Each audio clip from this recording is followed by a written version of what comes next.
Sir ಮೊದಲನೇ ಬಾರಿ ಕೊಡಿಗೆ CM ಬದಲಾವಣೆ ಆದ ಬಳಿಕ ಭೇಟಿ ಭಾಳ ದಿವಸ ನಂತರ ಬರಬೇಕಾದ್ರೆ ಬೇರೆ ಬೇರೆ ಕಾರಣಗಳಿಂದ ಬರಲಿಕ್ಕಾಗಿಲ್ಲ. ಮತ್ತೆ ಮುಂಚೆ ಥರ ಯಥಾಸ್ಥಿತಿ ಪ್ರವಾಸ ಕೆಲವು ಕಡೆ ಪ್ರವಾಹ ಬಂದಿತ್ತಲ್ಲ, ಅದನ್ನು ಕೂಡ ನೋಡ್ಲಿಕ್ಕೆ ಬಂದಿದ್ದೀವಿ.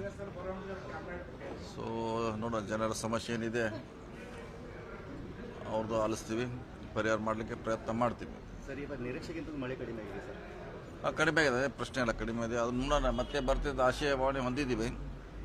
ಈಗ ಅಟ್ಲೀಸ್ಟು ಕುಡಿಯೋ ನೀರಿಗಾರ ಈಗ ಸಮಸ್ಯೆ ಪರಿಹಾರ ಅಂತ ಆಗಿದೆ. ಎಲ್ಲ ಡ್ಯಾಮ್ನ ತುಂಬಿದೆ, ಬೆಳೆಗೆ ಮಾತ್ರ ತೊಂದರೆ ಇದೆ ಇನ್ನೂ. ಸೊ ನೋಡೋಣ, ವೆಟ್ ಮಾಡೋಣ, ಈ ತಿಂಗಳಲ್ಲಿ ಆಗ್ತದೆ ಅಂತ ಹೇಳಿದ್ರೆ ಆದರೆ ಒಳ್ಳೇದಾಗ್ತದೆ. ಆಗಿದೆ, ಸಮೀಕ್ಷೆ ಮಾಡ್ತಾರೆ. ನಿನ್ನ ಸಿ ಎಮ್ ಅವ್ರು ಹೇಳಿದಾರೆ, ಅದು ನೋಡ್ತೀವಿ, ಚರ್ಚೆ ಮಾಡ್ತೀವಿ, ಚೆಕ್ ಮಾಡ್ತೀವಿ ಅಂತ. ಸೊ ನೋಡೋಣ, ಚೆಕ್ ಮಾಡಿದ್ಮ್ಯಾಗ ಅದು ಸರ್ಕಾರ ನಿರ್ಧಾರ ಮಾಡ್ತಾರೆ ಅದ್ರ ಬಗ್ಗೆ ಸೂಕ್ತ. ಬದಲಾವಣೆ ಮಾಡೇ ಮಾಡ್ತಾರೆ, ಡೆವಲಪ್ಮೆಂಟ್ ಕೆಲಸ ಮಾಡ್ತಾರೆ. ಎಲ್ಲರೂ ಇಂಡಿವಿಜುವಲ್ ಭೇಟಿಯಾಗಿದ್ದಾರೆ, ಆಯಾ ಸಂಘ ಸಂಸ್ಥೆಗಳನ್ನು ಕೇಳಿದ್ದಾರೆ, ಪರಿಹಾರ ಮಾಡಲಿ ನಿಟ್ಟಿನಲ್ಲಿ ಕೆಲಸ ಮಾಡ್ತಿದ್ದಾರೆ. ಇಲ್ಲ, ಮಾಡ್ತೀವಿ, ಇನ್ನೂ ಮಾಡಿಲ್ಲ, ಈಗ ಮಗಿದ್ದಾರೆ, ಮಾಡ್ತೀವಿ, ಚರ್ಚೆ ಮಾಡ್ತೀವಿ.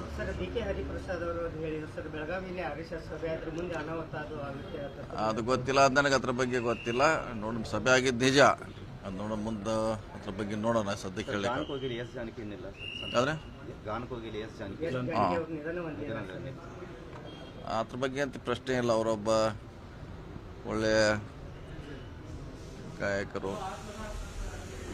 ಸೊ ಕಳ್ಕೊಂಡಿದ್ದು ಈಗಾಗಲೇ ಕರ್ನಾಟಕಕ್ಕೆ ಒಂದು ದೊಡ್ಡ ಹಾನಿ. ರಾಜ್ಕುಮಾರು ಆದ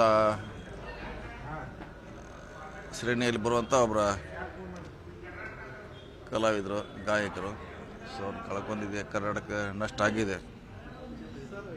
ಸಂವಿಧಾನ ಬಾಹಿರವಾಗಿ ಅಕ್ರಮ ವಲಸಿಗರು ಕರ್ನಾಟಕದಲ್ಲಿ ಬರ್ತಾರೆ ಅಂತ ಸರ್ಕಾರಕ್ಕೆ ಶಾಶ್ವತ ನಿವಾಸ ಪತ್ರಗಳು ಕೊಡ್ತಾ ಇದ್ದಾರಲ್ಲ, ಕಾಂಗ್ರೆಸ್ ಸರ್ಕಾರದ ಬಿಜೆಪಿ ಹೋರಾಟ ಹೇಳಿಲ್ಲ. ನೋಡಿ, ಯಾರು ಇದ್ದಾರೆ ಕೊಡ್ತೀವಿ, ನಾವು ಎಲ್ಲರೂ ಕೊಡ್ಲಿಕ್ಕೆ ಆಗೋಲ್ಲ. ಯಾರು ಇದ್ದಾರೆ ನಿಜವಾಗಿ ಅವ್ರಿಗೆ ಕೊಡ್ತೀವಿ.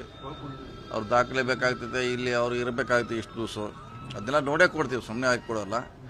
ಅದೇನಿದ್ರೆ ಅವ್ರು ಬೇಕಾದ್ರೆ ಯಾರು ಚಾಲೆಂಜ್ ಮಾಡ್ಬೋದು, ಇವರಲ್ಲ ಅಂತ. ಅವಾಗ ಮುಂದೆ ಅದಕ್ಕೆ ಅಂತ ಕಾನೂನು ಇದೆ, ಅದಕ್ಕೆ ನೋಡೋಣ. ಓಕೆ, ಸಚಿವ ಸಂಪುಟ ನೋಡೋಣ, ಕಾದು ನೋಡೋಣ.